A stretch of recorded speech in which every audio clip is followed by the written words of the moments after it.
Hello everyone, नमस्कार दोस्तों। जय हिंद। स्वागत है आप सभी का एक बार फिर से brain booster reasoning by Shash YouTube channel पर। मैं शशांक स्वागत करता हूं आप सभी का आज के इस नए सेशन में, जिसमें हम लोग देखने वाले हैं पजल और सिटिंग अरेंजमेंट के कुछ चार बेहतरीन सवाल। और आज अपना 8वां दिन है, इसके साथ साथ हमारी टोटल 32 पजल्स हो जाएंगी कंप्लीट, है ना। तो ये सेशन मतलब जितने भी बैंक एग्जाम है उन सभी के लिए टारगेट है, बट अभी जो अपना अपकमिंग एग्जाम है आईबीपीएस पीओ क्लर्क, उसको हम स्पेशली टारगेट करते हुए चल रहे हैं, राइट। आप ये टेलीग्राम चैनल भी ज्वाइन कर सकते हैं for the PDF of this class. And before starting the session I want you all to please like the session, share the session, और चैनल पर नए हो तो चैनल को सब्सक्राइब कर लेना ताकि आप ऐसा कंटेंट मिस ना करें, राइट। चलिए सेशन को शुरू करते हैं और देखते हैं आज के सेशन में क्या है खास। अच्छा, उससे पहले एक और बात मैं आप लोग को बता दूं कि ये अपना क्या है ना कि जैसे आपकी आईबीपीएस क्लर्क की क्लासेस भी मैं लेता हूँ, वो लाइव क्लासेस लेता हूँ। वो कहाँ पे लाइव क्लासेस होती हैं? आपकी टेक्स्ट बुक बैंकिंग चैनल पर, है ना। तो टेक्स्ट बुक बैंकिंग चैनल पर डेली शाम को 6 बजे, लाइव एट 6 PM, डेली शाम को 6 बजे होती है, मंडे से फ्राइडे, है ना। मंडे से फ्राइडे डेली शाम को 6 बजे आपकी आईबीपीएस क्लर्क की क्लासेस होती हैं। और अगर आप लोग टारगेट कर रहे हैं इस एग्जाम को, तो you should attend my live classes as well at 6 PM on banking text book. और रिकॉर्डेड क्लासेस मैं अपने चैनल पर डालते ही रहता हूँ, ठीक है। चलिए आज के सेशन में हम क्या करने वाले हैं वो देख लेते हैं। आज के सेशन में हम करेंगे पैरेलल रो प्लस वेरिएबल पजल, जो कि पीयू लेवल की रहेगी। एक लीनियर रो करेंगे बाई डायरेक्शनल, जो कि क्लर्क प्लस लेवल की रहेगी। मंथ और डेट प्लस वेरिएबल करेंगे, जो पीयू लेवल की रहेगी। और ईयर पजल, जो कि पीयू लेवल रहेगा। तो मतलब आज पीयू लेवल की ज्यादा पजल रखी है और एक क्लर्क प्लस लेवल की रखी है, ठीक है। पहली पजल आप लोगों के सामने कुछ इस तरीके से है कि 10% दो पैरेलल रो में बैठे हैं, एक दूसरे को फेस कर रहे हैं इन रो 1 जीएचआई आप सभी के सामने है। मैं चाहूंगा कि आप सभी लोग इसमें अपना 2 से 3 मिनट का टाइम इन्वेस्ट करें और देखें क्या इसका सॉल्यूशन बन के आ सकता है ना। चलिए इंग्लिश हिंदी दोनों में अवेलेबल है। तो आपको बोल रहा है कि 10% are sitting in two parallel rows, 10 लोग दो पैरेलल रो में बैठे हैं, एक दूसरे को फेस कर रहे हैं। पहली रो में G H I J K and facing the south. तो पहली रो में G H I J K and they all are facing the south, ठीक है। तो 1 2 3 4 एंड 5। और रो नंबर 2 में कौन कौन बैठा है? रो नंबर 2 में V W X Y Z बैठे हैं, वी डब्ल्यू एक्स वाई और Z, and they all are facing the north. 1 2 3 4 and 5। एक और पॉसिबिलिटी बना लेते हैं हम लोग, 1 2 3 4 5 लोगों की। और यहाँ पे भी 5 लोग बना लेते हैं, 1 2 3 4 और ये 5, ठीक है। ये केस नंबर 1 नाम दे देंगे इसको, और इसको केस नंबर 2 नाम दे देते हैं। अब क्वेश्चन में आपको बोला गया है they have different number of chocolate, सबके पास अलग अलग नंबर ऑफ चॉकलेट्स हैं। डब्लू से third left of the one who has 23 chocolate. W 3 left में है 23 चॉकलेट वाले के। अब देखो डब्लू आना तो सेकंड रो में, 3 लेफ्ट में है, तो डब्लू को अगर मैं यहां रखता हूं तो 1 2 3 23 चॉकलेट वाला यहां आ सकता है। और डब्लू को अगर यहां रखता हूं तो 1 2 23 चॉकलेट वाला यहां आ सकता है। यही दो केस पॉसिबल बनेंगे डब्लू और 23 चॉकलेट के। 1% डब्लू और वी में आएगा, तो वी अपना यहां आ जाएगा, और इस केस में वी अपना यहां आ जाएगा। डब्लू वी में एक हो गया। जी वी के अपोजिट आएगा, तो जी अपना वी के अपोजिट ऐसे आएगा, और जी अपना वी के अपोजिट ऐसे आएगा, ठीक है। दो लोग बैठे हैं जी और जे में, जी और जे में दो, तो ये वाला केस तो गलत ही हो जाएगा, इसमें दो लोग आ नहीं सकते जी और जे में, तो जी और जे में दो लोग अपने इस तरीके से बन गए, ठीक है। W only 1% sitting W and V, W V में एक हो गया। G opposite to V, G opposite हो गया, ठीक है। 2% जी एंड जे में, तो इधर तो बनेगा नहीं, इधर बन गया इस तरीके से। और जी है 10 चॉकलेट्स, जी के पास 10 चॉकलेट्स हमने फिक्स कर दी, ठीक है जी। आई सेकंड लेफ्ट में है के। अब आई अगर दो लेफ्ट में है के, तो आपको पता है कि के को यहीं रखना पड़ेगा, तभी आई दो लेफ्ट में के इस तरीके से बनेगा। और यहाँ पे फिर एच रह गया, एच इस तरीके से जाएगा, तो ऊपर तो सारे परसेंट फिक्स हो गए ऊपर वाली रो में, तो ठीक है। अब वो बोला है difference between the chocolates of G and I is 3। G और आई में जो चॉकलेट का डिफरेंस है वो 3 है। तो आई के पास या तो 13 हो सकती है या 7 हो सकती है ना। तभी 3 का डिफरेंस आएगा, 13 और 10, और 10 और 7 दोनों का डिफरेंस 3 होता है। और अगर ये बोला गया तो कि इन दोनों में से किस पे ज्यादा है, तो मैं डिफाइन कर लेता, लेकिन ऐसा बोला नहीं गया, तो इसलिए जी और आई का डिफरेंस 3 इस तरीके से बन सकता है। आई पे 13 भी हो सकती है, 7 भी हो सकती है। वाई दो लेफ्ट में जेड पे 18 चॉकलेट है। अब वाई दो लेफ्ट में जेड पे 18, जेड यहां तो आएगा नहीं, तो जेड यहीं पे आएगा। और वाई दो लेफ्ट में जेड कैसे हो गया, और जेड पे कितनी है 18, तो जेड पे 18 होगी इस तरीके से, राइट। फिर एच पे 5 कम है आई से। अब एच पे अगर 5 कम है आई से, तो इसका मतलब क्या हो गया कि अगर आई पे 7 है, अगर आई पे 7 है तो एच पे 5 कम मतलब एच पे 2 हो जाएंगी। और अगर इस पे 13 है तो 5 कम मतलब 8 हो जाएगी एच पे, तो एच पे 2 और 8 में से कोई सी भी हो सकती है, ठीक है। चलो आगे देखते हैं। Y and K have 12 and 11 chocolates respectively. Y पे 12 होंगी और K पे 11 होंगी, क्योंकि रेस्पेक्टिवली बोला है, तो 12-11 हो गई। Sum of the chocolates with H and K is equal to the chocolates with J। H और K की चॉकलेट्स का सम, H और K की चॉकलेट्स का sum H plus K is equal to the number of chocolates with J। तो H और K की chocolates अगर मैं देखूं, देखो 11 और 2 13, 2 करूंगा तो 7। अभी ये कैसे हो पाएगा, क्योंकि H की तो कंफर्म नहीं हो पा रही, K की 11 है, 11 8 19 19। चलो अभी आगे और देख लेते हैं। V has one chocolate more than I। V पे I से एक ज्यादा है। यार ये तो I पे 14 भी हो सकती है और 8 भी हो सकती है ना। 13 है तो 14, 7 है तो 8। W पे 25 चॉकलेट है, W पे 25 चॉकलेट कर दी, ठीक है। V has more chocolate than G, और V पे G से ज्यादा है। अब देखो यहां से हमें एक पॉइंट मिल गया कि V पे अगर G से ज्यादा है, V पे अगर G से ज्यादा चॉकलेट है, तो इसका मतलब ये हो गया कि G पे 10 है तो V पे 8 तो हो नहीं सकती, V पे 8 नहीं हो सकती, तो V पे कंफर्म 14 ही होगी। V पे कंफर्म कितनी होगी, 14, ठीक है। और V का I से कंपैरिजन बोला था कि V पे I से एक ज्यादा है, तो I पे कितनी होगी, 13 होगी, है ना। V पे I से एक ज्यादा है तो I पे 13 हो जाएगी। अच्छा, और G और इनका डिफरेंस 3 हो गया, और अगर ये 13 है तो H की 8 होनी चाहिए, क्योंकि इनका डिफरेंस 5 था, है ना, इनका डिफरेंस 5 था, तो H पे 8 हो गई। और H पे 8 होगी तो H और K का सम J के इक्वल है, तो 11 और 8 19, और J हो जाएगी 19। तो ये इस तरीके से आपका अरेंजमेंट बन के आएगा। अगर आपने भी सेम ये अरेंजमेंट बनाया है तो आप लोग का बिल्कुल सही है। और आप ये भी देख लीजिए, किसी के पास सेम नंबर ऑफ चॉकलेट नहीं है, उसने बोला था they have different number of chocolate, सब पे डिफरेंट नंबर ऑफ चॉकलेट्स ही बन के अपनी आई है, राइट। चलिए आगे मूव करते हैं। क्वेश्चन देखो, किसके पास how many person sit left of the one who has 14 chocolate. 14 chocolate वाले के लेफ्ट में कितने लोग बैठे हैं, तो 14 चॉकलेट वाले के लेफ्ट में 3 लोग बैठे हैं, वाई डब्ल्यू जेड, 3 लोग बैठे हैं वाई डब्ल्यू जेड, 3 का मतलब है ऑप्शन नंबर सी। कौन सा पेयर ऑफ पर्सन अपोजिट है ईच अदर, है ना, तो जे वाई आई जेड, जे और वाई अपोजिट है, ठीक है। आई और यहाँ पे कौन रह गया, वी डब्ल्यू, एक्स रह गया, एक्स यहाँ पे आ जाएगा, ठीक है। तो जे वाई अपोजिट है, आई जेड अपोजिट नहीं है, एच डब्ल्यू अपोजिट है, तो पहला और तीसरा, ठीक है। तो पहला तीसरा मतलब option number C is the right answer. Next, अगली पजल आप लोगों के सामने है, जिसमें 8 person A B C D Y E G M are sitting in a linear row, और ये भी बोला गया है equal number of person are facing the north and south and not more than 2 person facing the same direction sit adjacent. तो मतलब कहीं ना कहीं पे by directional linear row arrangement है। मैं आप लोगों से चाहूंगा कि 2 मिनट का टाइम इन्वेस्ट करें और देखें क्या बनेगा, ठीक है। देखिए equal number of person are facing the north and south, तो 4 लोग तो अपने नॉर्थ करेंगे और 4 लोग अपने साउथ करेंगे, ये बात तो क्लियर हो गई अपने को, है ना। और मैक्सिमम 2 लोग साथ में बैठने वाले सेम डायरेक्शन कर सकते हैं, ठीक है। ई 4 लेफ्ट में वाई के, either of them sits at the extreme end of the row and both of them are facing the same direction. अच्छा, ई 4 लेफ्ट में वाई के,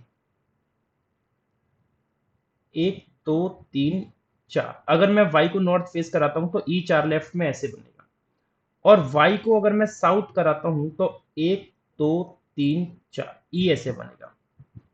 अब इसमें ये भी बोला है कि either of them sit at the extreme end of the row and both of them are facing same direction, तो दोनों सेम कर रहे हैं, और इन दोनों में से कोई एक कोने पे बैठा है। तो केस नंबर 1 अगर मैं मानता हूं तो इसमें ई को कोने पे मान सकता हूं या वाई को मान सकता हूं, तो इसकी 2 पॉसिबिलिटी बनेगी और इसकी भी 2 पॉसिबिलिटी बनेगी। तो अभी इसको होल्ड पे रख लेते हैं, आगे और देख लेते हैं और क्या क्या है ना। C sit immediate left of E, C immediate left में ई के, तो सी अपना कंफर्म यहाँ पे आएगा, ई का इमिडिएट लेफ्ट, है ना, सी ऐसे बन गया, और यहाँ पे सी ऐसे बनेगा। तो जब ई सी इमिडिएट लेफ्ट में आ गया ई के, तो ई तो कोने पे नहीं होगा, तो यहाँ पे वाई कोने पे होगा, तो वाई कोने पे होगा तो 1 2 3 4 5 6 7 और 8, और यहाँ पे ई कोने पे होगा नहीं, क्योंकि उसने बोला है सी इमिडिएट लेफ्ट में ई के, और ई के लिए बोला है E whose immediate neighbour are facing the same direction. अच्छा, अभी इसको बाद में करेंगे, पहले इसको लाइन को समझते हैं। वाई और ई में से कोई एक कोने पे था, ई तो कोने पे होगा नहीं क्योंकि इधर तो सी आ चुका है, तो 1 2 3 4 5 6 6 और ये 7 और 8 इधर ही बढ़ेंगे, क्योंकि वाई कोने पे हो गया है, क्योंकि उसने कहा था इन दोनों में से कोई एक कोने पे आएगा, तो वाई कोने पे आ गया दोनों ही केस में वाई कोने पे अपना बन के आ गया, ठीक है। अच्छा, अब ये केस नंबर 1 नाम दे देते हैं क्योंकि ये फिक्स हो गया केस 1 और ये फिक्स हो गया केस नंबर 2। फिर सी इमीडिएट लेफ्ट में हो गया ई के, और E whose immediate neighbour are facing the same direction. E के इमीडिएट नेबर सेम डायरेक्शन कर रहे हैं, तो ई के इमीडिएट नेबर सेम डायरेक्शन करेंगे। ई के इमीडिएट नेबर सेम डायरेक्शन में फेस करेंगे, सेम डायरेक्शन, ठीक है। But opposite to the direction of E, लेकिन ई के अपोजिट करेंगे, तो ई के अपोजिट मतलब ये दोनों कहां करेंगे, साउथ करेंगे। और इस केस में ई साउथ कर रहा है तो ये दोनों कहां पे करेंगे, नॉर्थ करेंगे, इस तरीके से, ठीक है। ई के दोनों नेबर सेम कर रहे हैं लेकिन ई से अपोजिट कर रहे हैं। B and Y are not immediate neighbour, B और वाई नेबर नहीं, मतलब बी और वाई एक साथ नहीं बैठेंगे, ठीक है। दो लोग बैठे हैं जी सी के बीच में, तो सी अपना ये गया तो एक दो, जी कंफर्म यहीं आएगा और कोई जगह तो है नहीं, और सी ये गया तो एक दो, जी अपना कंफर्म यहाँ आएगा और कोई जगह है नहीं, ठीक है। एम और ए इमीडिएट लेफ्ट में है एक दूसरे के, एम और ए एक दूसरे के इमीडिएट लेफ्ट, इसका मतलब एम और ए एक दूसरे के साथ यहीं पे आ सकते हैं, इधर ही आ सकते हैं, और इस केस में एम और ए यहीं पे आ सकते हैं। तो एम और ए या फिर एम और ए एक साथ बैठेंगे, या तो एम ए या ए एम, ठीक है। Where A does not sit at the end of the row, तो ए अपना कंफर्म यहाँ हो गया, एम यहाँ हो गया, और एम यहाँ हो गया, और ए यहाँ हो गया, क्योंकि ए कोने पे है नहीं, ठीक है। अच्छा, एम और ए एक दूसरे के मिनट लेफ्ट में, तो ए को साउथ कराओ, एम को नॉर्थ कराओ। यहाँ पे एम को साउथ कराओ, ए को नॉर्थ कराओ, एम और ए एक दूसरे के मिनट लेफ्ट में बन गए। बी सेकंड लेफ्ट में है डी के, और D who is facing the north. अब डी अपना कंफर्म यहाँ आएगा, डी नॉर्थ करेगा, और बी दो लेफ्ट में डी के, ऐसे हो गया, है ना। और यहाँ पे देखो बी दो लेफ्ट में डी के, डी यहाँ रखूंगा नॉर्थ, और बी अपना यहाँ आएगा, है ना। चल, अब उसने कहा था चार नॉर्थ है चार साउथ है, तो इसमें पहले केस में देखो एक दो तीन, तीन तो मुझे साउथ के मिल गए, और एक दो चार नॉर्थ के मिल गए, तो ये भी कहाँ करेगा, साउथ करेगा। दो नॉर्थ दो साउथ, ठीक है, तो ये वाला केस सही जाना चाहिए पहला वाला। यहाँ देखो एक नॉर्थ दो नॉर्थ तीन नॉर्थ, और एक साउथ दो साउथ तीन साउथ, तीन साउथ है। अब इन दोनों में से नॉर्थ और साउथ में कैसे डिफाइन कर पाऊंगा, इन दोनों में से नॉर्थ और साउथ में कैसे डिफाइन कर पाऊंगा, D who is facing the north, ये तो हो गया। तो क्या किया जाए, एम और ए एक दूसरे के मिड लेफ्ट हो गए, ठीक है। नॉट मोर देन 2%, तो इसको नॉर्थ कराऊंगा तो ये साउथ, मतलब इन दोनों में से नॉर्थ साउथ क्लियर नहीं होगा, बी और जी में से दोनों में से कोई भी नॉर्थ साउथ कर सकता है। बी सेकंड लेफ्ट में हो गया डी के, और D who is facing the north direction, ठीक है। एम और ए इमिडिएट लेफ्ट में है, हाँ ठीक है, ए डज नॉट सिट, ठीक है, ये भी सही है। बी और वाई इमिडिएट नेबर नहीं, अच्छा बी और वाई इमिडिएट नेबर नहीं थे ना, तो यहाँ तो बी और वाई नेबर हो गए ना, तो इसीलिए ये वाला गलत हो गया, बी और वाई नेबर बन रहे और यहाँ बन नहीं रहे, तो केस नंबर 1 अपना सही बन के आ रहा है, ठीक है।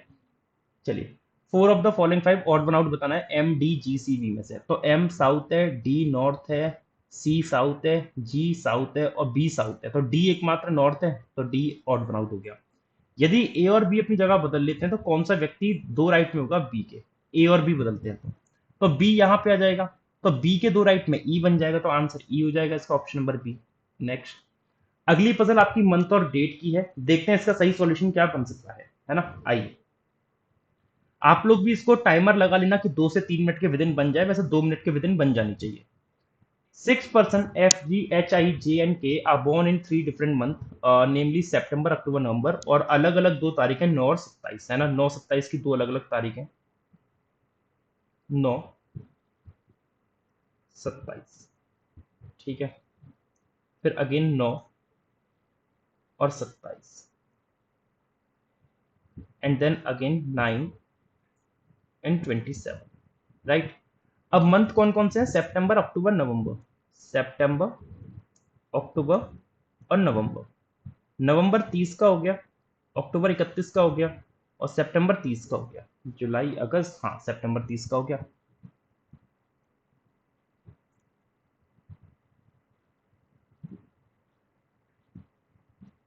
चलिए, अब हर एक पर्सन क्या अलग अलग फ्लावर लाइक करता है, rose lotus and so on. G was born in the month of November, तो नवंबर में या तो 9 तारीख को होगा या 27 तारीख को होगा, ठीक है। दो पर्सन पैदा हुए जी और लिली के बीच में, एक दो, लिली अपनी यहाँ पे आ जाएगी, और इस केस में एक दो, लिली अपना यहाँ पे आ जाएगा, ठीक है। एफ इमीडिएट बिफोर है एच के, तो एफ अगर इमीडिएट बिफोर है एच के, तो एच के जस्ट पहले एफ आएगा, देखेंगे कैसे आएगा। But both are not one in the same month, तो मतलब दोनों डिफरेंट मंथ में आएंगे, दोनों किस में आएंगे, दोनों डिफरेंट मंथ में आएंगे, डिफरेंट मंथ। तो या तो सितंबर का 27 में एफ आएगा या यहाँ आएगा एच, ऐसे ही बन सकता है, और तो कोई बनेगा नहीं, जगह ही नहीं है और कोई। तो एफ और एच ऐसे ही आ सकते हैं, एफ जस्ट पहले एच का, दोनों डिफरेंट मंथ में, और कोई पॉसिबिलिटी है नहीं। इस केस में ऐसे आएंगे नहीं, एफ और एच ऐसे आ सकते हैं, या फिर एफ और एच ऐसे आ सकते हैं, या तो ऐसे या फिर ऐसे। ठीक है। के and I like marigold lotus respectively. के मैरीगोल्ड लाइक करता है और आई लोटस लाइक करता है, रेस्पेक्टिवली बोला है इसलिए। ठीक है। के इज बोर्न बिफोर आई, के इज बोर्न बिफोर आई, ठीक है। Where both K and I were born on the same date of the different month. दोनों सेम डेट पे हैं डिफरेंट मंथ के। देखो डिफरेंट मंथ के सेम डेट 27 खाली चल रही है बस, है ना। तो के अपना कंफर्म यहाँ आएगा, आई कंफर्म यहाँ पे आएगा, और ये मैरीगोल्ड हो गया, और ये यहाँ पे आ गया लोटस। ठीक है। के और I were born on the same date of the different month, और के पहले आई के। तो 9 और 9 में तो आ नहीं सकते ये दोनों, है ना। नहीं, इस 9 पे और इस 9 पे आ सकते हैं। अच्छा, और अच्छा, अगर इसका मैं केस नंबर 2 का एक केस नंबर 2A बना दूं यहाँ पे, तो जैसे लिली अपना यहाँ पे है, जी अपना यहाँ पे, एफ और एच वाली लाइन जो अपनी दिक्कत दे रही थी, एफ को यहाँ रख दूं और एच को यहाँ रख दूं। तो एक तरीका तो ये हो गया, दोनों डिफरेंट मंथ में हो गए। और एक तरीका ये हो सकता है कि एफ को यहाँ रख दूं और एच को यहाँ रख दूं, दोनों डिफरेंट मंथ में हो गए। के और आई सेम डेट, तो सेम डेट में ये केस नंबर 2 ये तो गलत हो जाएगा, क्योंकि अब यहाँ तो 3 में से के और आई आएगा नहीं। यहाँ पे 9 9 बची है सेम डेट, लेकिन आई लोटस आ नहीं सकता, तो ये गलत हो गया। यहाँ पे सेम डेट केवल और केवल 9 और 9 बची है, तो आई यहाँ पे आ जाएगा लोटस, और के मैरीगोल्ड अपना यहाँ आ जाएगा, के मैरीगोल्ड अपना यहाँ पे आ जाएगा। ठीक है, इस तरीके से बन जाएगा। फिर आपको बोला है J is born before F, J F के पहले है, तो एफ के पहले जे यहाँ पे आ गया, और इसमें एफ के पहले जे आ नहीं सकता, तो ये भी गलत हो गया, ये भी गलत हो गया। Number of friends born between the one rose daisy is same as the number of friends born between daisy tulip. Rose daisy और डेजी ट्यूलिप में सेम आएंगे, तो मतलब डेजी रोज और ट्यूलिप के बीच में आएगा, तो डेजी रोज और ट्यूलिप के बीच में आएगा, तो डेजी को मैं यहां रख सकता हूं, है ना।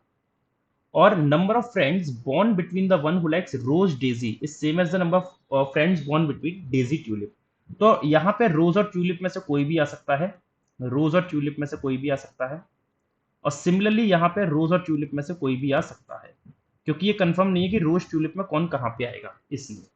ठीक है। तो ये इस तरीके से आपका अरेंजमेंट बनेगा, और देख लो रोज और डेजी में अगर एक है तो ट्यूलिप डेजी में एक है, और ट्यूलिप यहाँ रखता हूँ तो ट्यूलिप डेजी में एक है, तो रोज डेजी में भी एक है। तो ये आपका अरेंजमेंट बनेगा जिसमें आपको रोज और ट्यूलिप के बारे में कॉन्फर्मेशन नहीं है। ठीक है। कुछ बोला था क्या रोज ट्यूलिप से रिलेटेड? कुछ नहीं बोला था।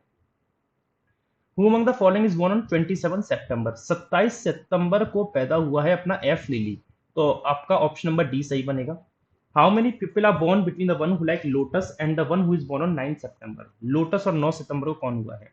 तो 9 सितंबर को आपका जे है और लोटस, तो इनके बीच में 1 2 3 4 4 लोग आ रहे हैं, 4 का मतलब मोर देन 3 हो गया भाई, सिंपल सी बात है। ठीक है। अगली पजल आपकी ईयर बेस्ड पजल है, देखते हैं इसका सॉल्यूशन क्या बनेगा। मैं चाहूंगा कि आप लोग भी इसको फटाफट से खुद से ट्राई करें। ठीक है। चलो पहले तो ईयर बना लेते हैं, देखते हैं ईयर कैसे कैसे बनेंगे। ईयर है 1990, फिर है 92, फिर है अपना 95, 95 के बाद है 99, फिर 1479, 1 4 7 9 और 12। ठीक है। इस तरीके से 9 लोगों के हमने ईयर्स बना लिए, और देखते हैं किस तरीके से हम इसको फिक्स कर सकते हैं। ईयर इनकी 2022 के रेस्पेक्ट में कैलकुलेट होगी, तो 2022 से अगर मैं इसको 12 को कंपेयर करूँ तो ये 10 साल का हो जाएगा। ये एज का कॉलम बना लेते हैं, ये एज का। ठीक है।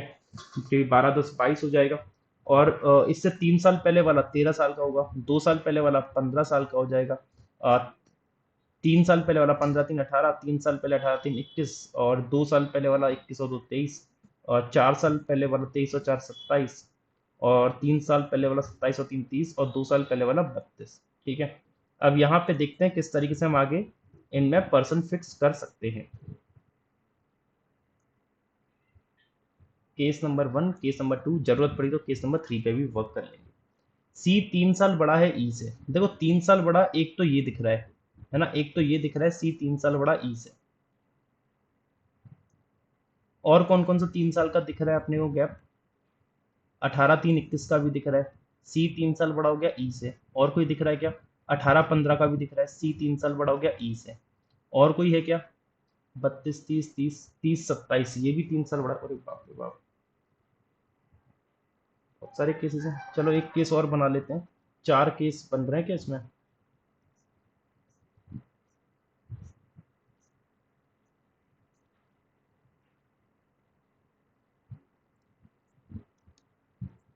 अभी एक ना एक गलत हो ही जाएगा कहीं ना कहीं पे।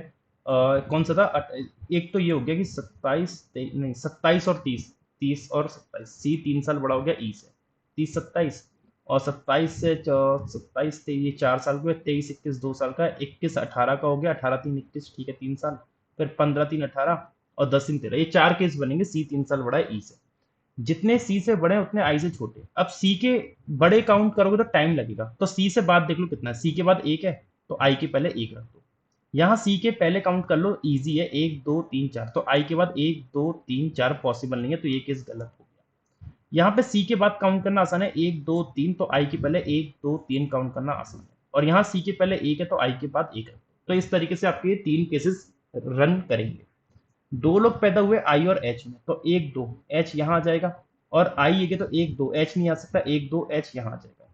इसमें 1, 2 एच अपना यहाँ आ जाएगा, ठीक है। जी 3 पर्सन एल्डर है। अब 3 पर्सन का मतलब क्या हो गया कि 1, 2, 3, इस तरीके से इनके बीच में 2 का ही गैप आएगा। तो जी 3 पर्सन एल्डर है के से, और के was born neither immediately before nor immediately after both I and H. तो के जो है आई और एच के ना तो पहले हुआ है और ना आई और एच के जस्ट बाद में हुआ है, ठीक है। तो जी और के में 2 का गैप आएगा, तो के यहाँ नहीं आना, यहाँ नहीं आना, यहाँ नहीं आना और यहाँ नहीं आना। आई और एच के पास से मना किया है, तो के अपना कंफर्म यहाँ आएगा और 1, 2 जी अपना कंफर्म यहाँ आएगा। इसमें के देखो यहाँ नहीं आएगा, यहाँ नहीं आएगा, यहाँ नहीं आएगा। यहाँ रखूंगा के को तो 1, 2 जी आ जाएगा, और के को यहाँ रखूंगा 1, 2 जी नहीं आएगा, तो के को यहीं रखना पड़ेगा और 2 छोड़ के जी यहाँ आ जाएगा। इसमें आई के पास आएगा नहीं, एच के पास आएगा नहीं, और यहां रखूंगा तो फिर कहानी बनेगी नहीं, तो ये भी गलत हो गया, केस नंबर 4 भी गलत। जितने लोग सी और एच में हुए उतने के डी में हुए, तो सी और एच में एक और एक दो हुए हैं, एक और एक दो हुए हैं, तो के डी में कितने होंगे? 2, तो एक और एक दो, डी तो बन नहीं पाएगा, तो ये भी गलत हो गया। यहाँ पे सी और एच में 1, 2, 3, 4 है, तो के डी में 4 होंगे, 1, 2, 3, 4, तो डी अपना यहाँ आ जाएगा। और जे बड़ा है एफ से, तो जे बड़ा है एफ से, तो जे अपना यहाँ आएगा और एफ अपना यहाँ आएगा, और ये आपका सही अरेंजमेंट बन के आ जाएगा। उम्मीद करता हूँ आपने भी ऐसा ही बनाया होगा, ठीक है। चलिए, ये इसके 2 क्वेश्चन है जो आप लोग मुझे होमवर्क में कमेंट करके बताइएगा। मुझे अच्छा लगेगा कि आप लोग भी वही एनर्जी मतलब मुझे वापस देंगे जो मैंने आप लोग के सेशन में दी है, ठीक है। चलिए, अगर सेशन अच्छा लगा तो प्लीज लाइक करना, शेयर करना ज्यादा से ज्यादा जहां भी आपके नेटवर्क्स हो, टेलीग्राम, व्हाट्सएप वगैरह, ताकि लोगों को पता चल सके। और नए हो तो प्लीज सब्सक्राइब जरूर कर लेना, so that you won't miss such content. चलिए, thank you everyone, thank you so much. मिलते हैं अगले सेशन में जो कि मेंस का होगा अपना।